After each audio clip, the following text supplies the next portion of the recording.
All right, and welcome back. I'm JT, and today I am joined by Sam St. John. He's right there, and Rich Strickler, and we're going to do a rundown and review of Jackson Browne's 1977 album, Running on Empty. And let me go ahead and show you. There it is. Uh-huh. There you go, Rich. And let's see here. But first, a little background on Jackson, because this is actually his fifth studio album.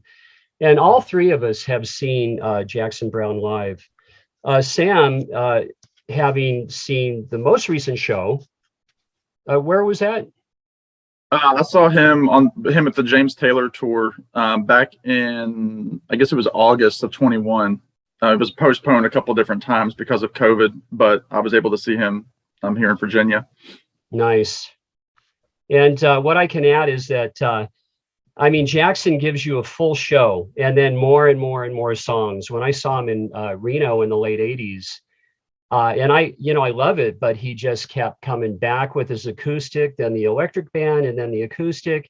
And I was thinking like, wow, I'd never seen an entertainer stay on stage that long. So he really gives you a full show. And so a little history on who Jackson Browne is and where he came from. Jackson was born in Heidelberg, Germany. And at age 3, the family moved him to LA, which would be the Highland Park district of LA. It's kind of a multi-ethnic, artsy district of LA. And as a teenager, Jackson began singing folk songs in local venues, such as the Ash Grove over on Melrose Avenue, which, well, I know where that is. And then the Troubadour in West Hollywood, and that's on Santa Monica Boulevard. And so many famous acts have appeared at the Troubadour.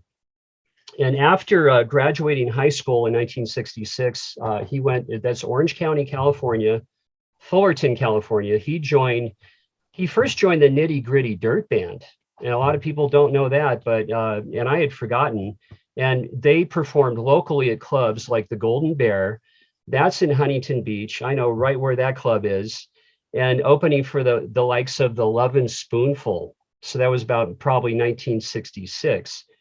Then after a short while, Jackson moved to Greenwich Village in NYC, in New York City, becoming a staff writer for Elektra Records, publishing company, Elektra Publishing rather. And through 67 and 68, Jackson backed Tim Buckley, Jeff Buckley's father, who is just a wonderful singer-songwriter, wonderful man, and died young, just like his son, Jeff. And he backed Nico of the Velvet Underground. And that's where they became an item romantically linked. And in 1968, after having dated Nico for actually quite a while, Jackson moved back home to Los Angeles, where he first met Glenn Frey. And, we don't need to really expound on Glenn Frey of the Eagles. But let's jump ahead a little bit to the release of his first record in 1972, where Rich and I, as kids, we first heard Jackson Browne and discovered his appeal and immense talent musically and lyrically. And lyrically is where, really, when you really just sit back and listen to what the man's saying, it's just unbelievable.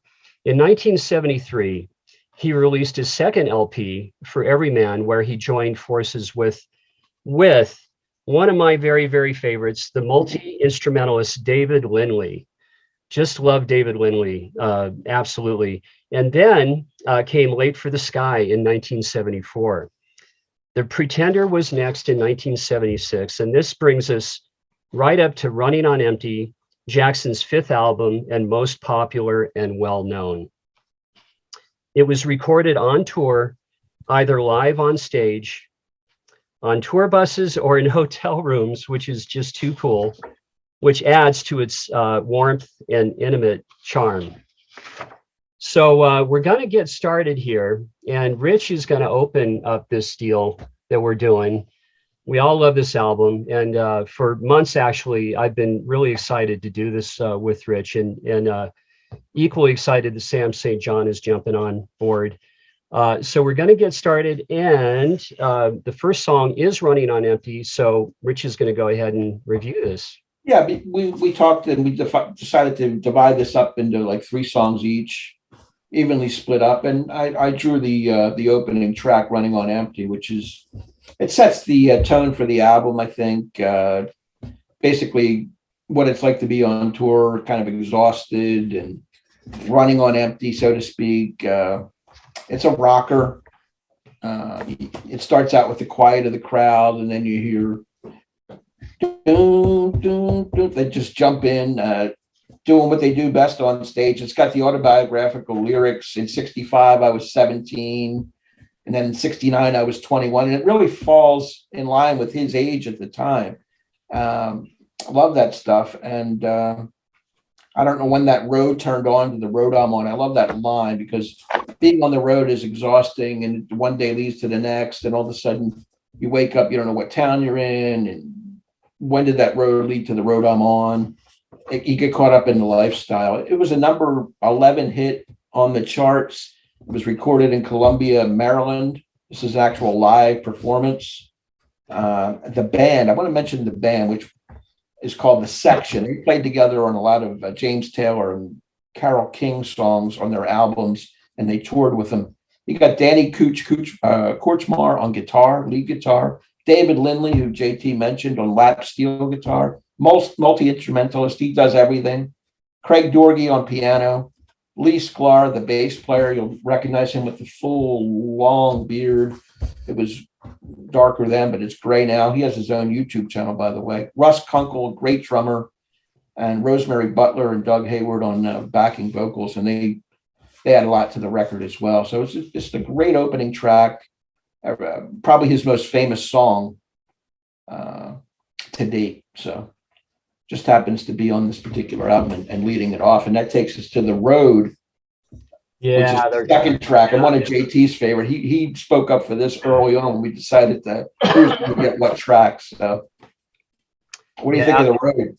Absolutely, The Road. Now, what's interesting about The Road?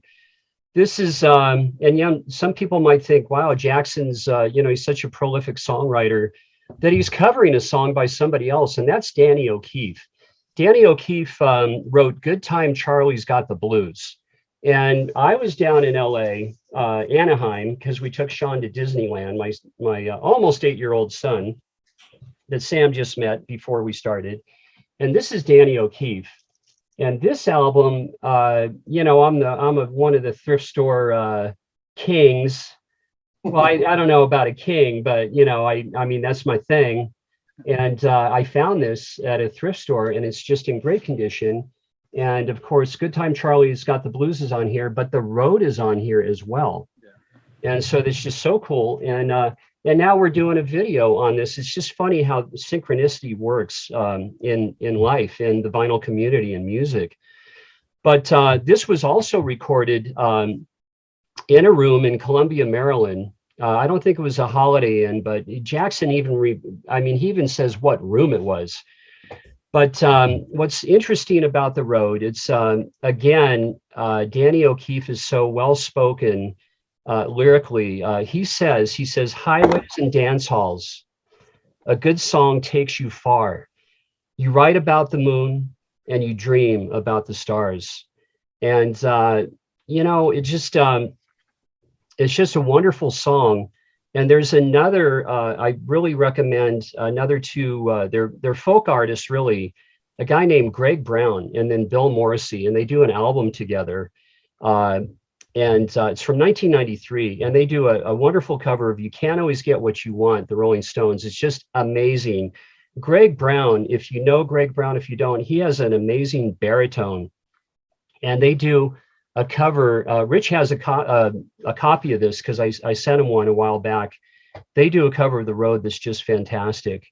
So if you forget what The Road is about, YouTube has it. I highly recommend for you to listen to it. So so that's it. And the next song on the album is Rosie, and Sam St. John is going to review that for us.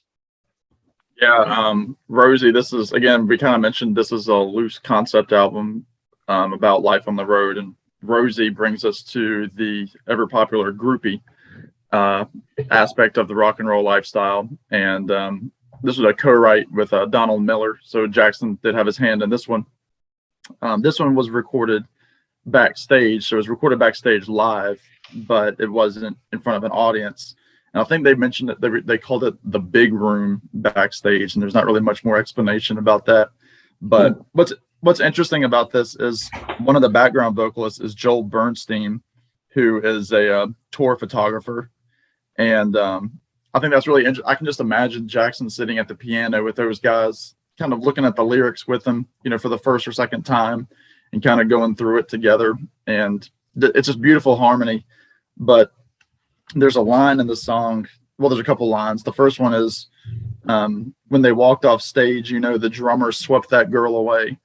And it just, it was kind of like, the groupies in that day, the band kind of, the groupies knew everybody in the band, and they all kind of stayed close-knit community. But then, of course, the chorus, Rosie, you're all right, with the background vocals. You wear my ring when you hold me tight. That's my thing.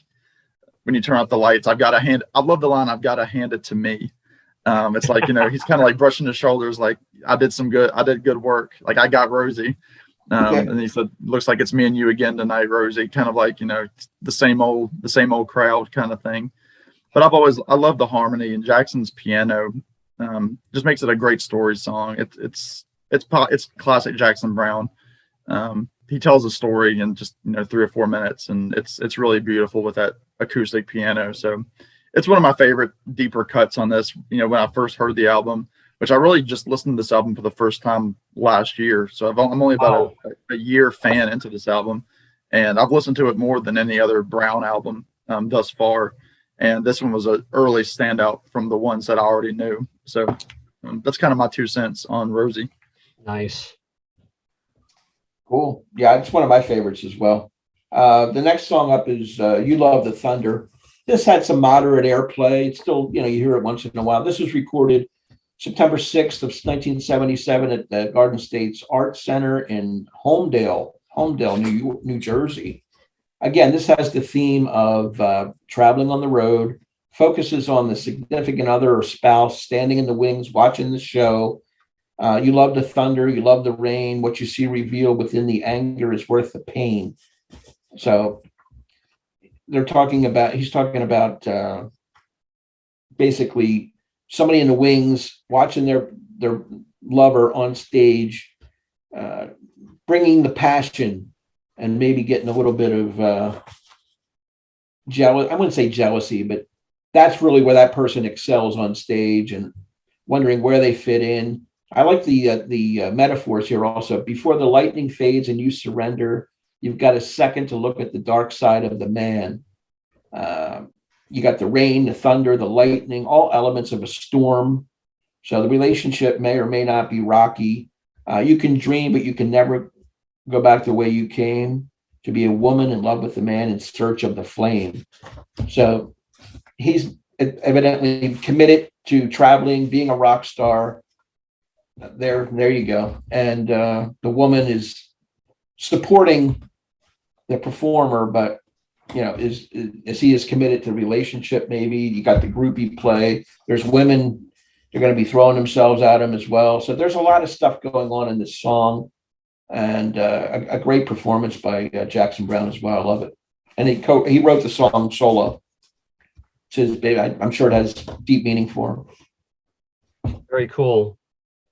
Well, next up is a song. Yeah, this Sam, this is written by the Reverend Gary, right? Right. Go ahead. Yeah, this is an old traditional blues kind of song. It's been covered by everybody that's ever played acoustic guitar in the songwriting blues world. I wrote down a few, and it's because it's traditional. Lyrics have been changed over time. The basic refrain, cocaine going all around my brain, that part has kind of stayed the same. But you've had people like David Von Ronk, the old folk singer who inspired Bob Dylan, who Bob Dylan covered the Van Ronk, excuse me. Ramblin' Jack Elliott has done it. John Martin, the English songwriter, did it. Right. Hoyt Axton, Townes Van Zandt, and even up until recently, guys like Billy Strings in the bluegrass world. I know I sent Rich a video of him doing his version of this song. Cool. And it's again, it goes with the theme of the album where, you know, with the rock and roll lifestyle, you're going to have access to drugs. And this is probably a song that Jackson Browne learned early on, maybe as a kid, who knows. But what's interesting about this version is that, you know, he wrote some of his own lyrics with Glenn Frey of the Eagles, had a hand in some of the additional lyrics. And I would be mistaken to not pinpoint David Lindley with that fiddle playing throughout the song. And it's really cool, especially there's some live videos on YouTube that you can watch too, of Jackson and him kind of bantering and laughing while he's playing. Yeah. But there's a great line. It said toward the end, he said, "I was talking to my doctor down at the hospital. He said, son, it says here you're 27, but that's impossible. Cocaine, you look like you could be 45." Right. Which, you know, we've seen people like Keith Richards, who, you know, when he was at 27 years old, he looked pretty rough. But it's just great playing, the acoustic playing, the fiddle by Lindley. It's quickly becoming one of my favorite songs on the album, even though it's a cover, it's a traditional song. It's one of those that I like to, once I learn that version, I go and look at all the other versions that are out there, because there's hundreds of them. So great song. And they actually ad lib and do a little snort, and you can hear like blood on the highway or something he says, and that's another thing. Into laughter. Yeah, what does it say? It says any resemblance to persons living or dead. That's kind of how. And it was recorded at a Holiday Inn, it said. So yeah, late at night, probably about 4:30 in the morning, 5:30 in the morning, right after the show. I survived the 80s, and the 70s. So yeah, good one. And who is that like at the end of the song? I wonder who. I think it's probably Jackson and a roadie that are bantering back and forth, just, you know, high as a kite. Laughs. Yeah. Good stuff. Yeah. And that's the end of side A, I guess. Yeah. Right. On the second side, I'm going to take this one. The opening track on side 2 is Shaky Town. Again, this was recorded in Holiday Inn, room 124. It gives you the exact room number, Edwardsville, Illinois. And this is a cover written by Danny Korchmar, who was the guitarist of the section. Cooch, who's had his own albums and stuff. I actually own a couple of them, but Shaky Town, it leads off with, "I witnessed those one night stands, must have played in 1,000 bands. Again, this is taking you on the road. Tonight I'm here, tomorrow I'll be gone." So he's in and out. And this is I look at the monotony of being on the road. There's a big 10-4. It relates to the trucker thing that was going on back then. I follow those highway signs and run down those thin white lines. That's a reference, of course, to some coke.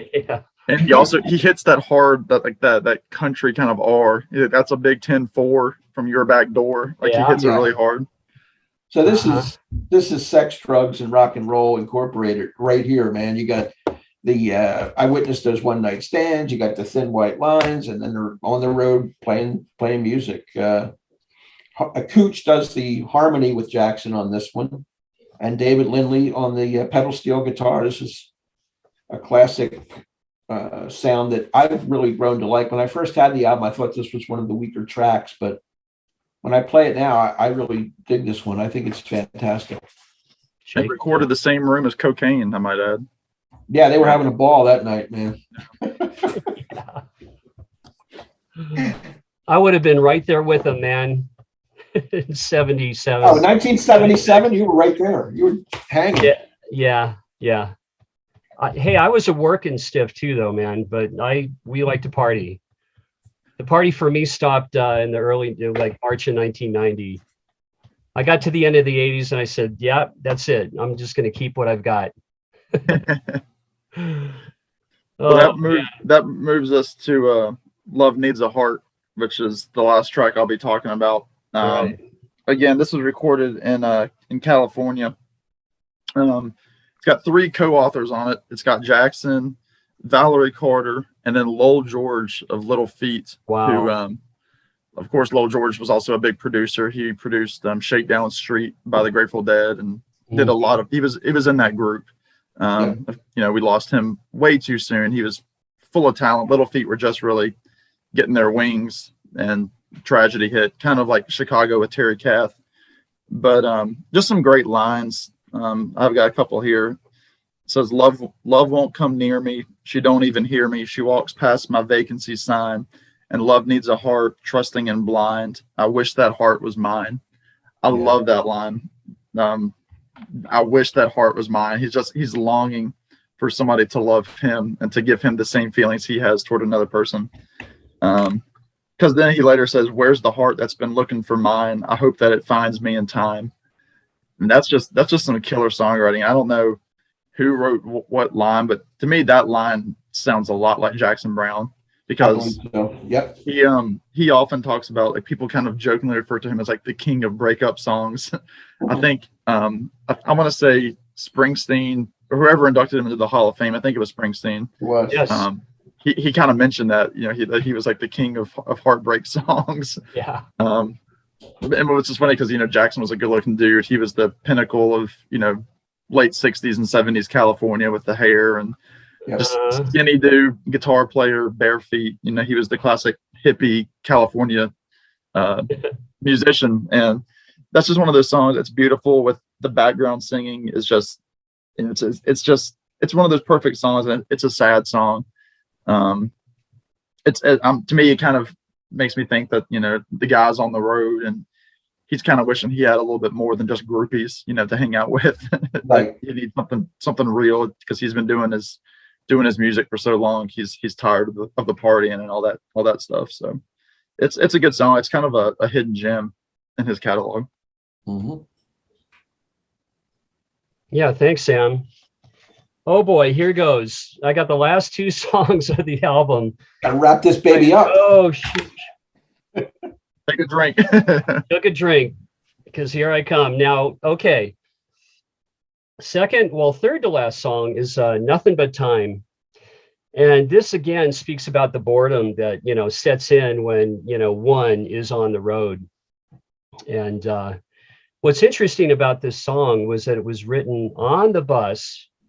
And, you know, that's been done before, but they're performing on the bus as well, which is very, very cool. So, you know, between cities and venues. And what's really, really cool, and I'm sure, Rich, you remember when you first heard this song, you can hear the bus, right? Mm-hmm. The bus engine, you know, you can hear it during the take of this song. And I just love this song, man. It's just him and Lindley. Lindley's got to be playing dobro on that. It's not his lap steel. It's got to be a dobro guitar. It doesn't mention dobro, but it's clearly a dobro. And, you know, Russ Kunkel, who was married to Nicolette Larson, by the way. Yep. You know, you got Russ, you know, playing just light drums behind it. It's just very, very cool. And, you know, there's the line in there is, there ain't nothing but time between the Silver Eagle and that New Jersey line. And evidently this was written by Jackson and Howard Burke. Now, I don't know who Howard Burke is or was. Probably a friend back in LA, but either way, Jackson, another cool thing about him, he's always so fair about sharing, you know, songwriting credits, like he did with Glenn Frey on Take It Easy. Come on, I mean, Jackson really wrote the song. Right. But he gives him equal, I would say 50-50, which is really the brotherly thing to do. And look, I know all about this. I don't even want to go there, but some guys get really selfish on, like, I did this, you didn't write the song. It's like, you know what? No, let's just share it. So he's a righteous dude for sure. Now, that brings us to the Loadout and Stay, which for me, this is one of the sweetest 9 minutes I can really think of in songwriting on a popular record album. It's just huge. Yeah. And it's really just Jackson and his baby grand piano, and he's singing his heart out. He's just saying to his fans and roadies and fellow musicians that are on the road with him, he's just, I mean, man, he's just saying, just thank you. I mean, which is just so cool. And when you see him in concert, and I'm sure when Sam saw him, it was probably the same deal. Well, he had James Taylor headlining when you saw him, so he probably did have to play an abbreviated show. But if Jackson, it was, if you just saw Jackson, he would have gone on and on and on. Right. And There's only 10 songs. Yeah, right. So yeah, I've never seen him only do 10 songs, and I've seen Jackson Browne a bunch of times. And a great line in the Loadout is he says, "Now roll them cases and lift them amps, because you guys are the champs. But when that last guitar is packed away, you know that I still want to play. So just make sure you got it all set to go before you come for my piano." Yeah. And man, and then he wraps it up, and he also says, "You're going to wake up in your town, but will be scheduled to appear 1,000 miles away from here." And then, man, he just goes right into Stay. And, that's a Maurice Williams song, a doo-wop song, that Maurice Williams and the Zodiacs, and they were actually out of Tennessee. They weren't Philly or New York. They were Nashville, Tennessee. And that was recorded. Stay was recorded as a doo-wop single in 1960. And Jackson opens up the song in his Jackson Browne tenor, and then with an instrumental break, and then Rosemary Butler, she just belts out a chorus that's just amazing. I mean, she just levels the audience with her chorus of Stay. And then, surprisingly, David Lindley, "Oh, won't you stay just a little bit longer?" He just nails that. I mean, he just levels the audience when Lindley is a real historical kind of guy. He loves doo-wop, and it was just perfect. And a lot of people don't know, Lindley had his own band, El Rayo X, or something like that. But Lindley, does a lot of singing. And so people were surprised, when Lindley sang, but it's just perfect. It's just in tribute to Maurice Williams and the Zodiacs, the great single Stay from 1960. So, you got to love it. And, closing the song, I would imagine Jackson Browne that really wasn't the very last song that he would do, because he'd have to do encores. He'd probably come back and give the audience Doctor My Eyes or something. But Right. As far as the album goes, I'm standing ovation, Jackson standing there, the rest of the band, Lee Sklar, Lindley, everybody, Rosemary Butler, Russ Kunkel, all of them standing there to an ovation, obviously. So, just such a great album for us to review. Was really looking forward to this one. And I want to thank all of you for hanging in there with us today and staying with us, rather. And we just love doing this album review, and I enjoy doing it. And for Sam St. John, Rich Strickler, and myself, we'll just see you guys later on down the road. So thanks a lot. Take care. All right, bye.